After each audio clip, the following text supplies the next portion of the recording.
ഒരു സ്പെഷ്യൽ മരുന്നാണ് ഇത്. ഒരു പാഷാണ ഗണത്തിൽപ്പെട്ട ഒരു മരുന്നാണ്. ആ മരുന്നിനെ വളരെ ശ്രദ്ധയോടുകൂടി ശുദ്ധി ചെയ്തെടുത്ത് മരുന്നാക്കേണ്ടതാണ്.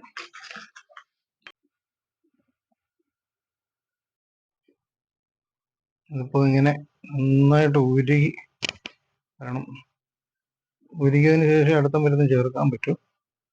ഉരുകുന്നവരെ 2-3 മണിക്കൂർ വേണ്ടി വരും ഇതൊന്ന് ഉരുകി വരാൻ. ഇത് ഉരുകി ഇതിൻ്റെ നല്ലതുപോലെ പുക, കറുത്ത പുക മുഴുവൻ പോയി വെള്ളപ്പുക വന്നാൽ ഇതിൻ്റെ വിഷാംശം മാറിയെന്നർത്ഥം. അതുവരെ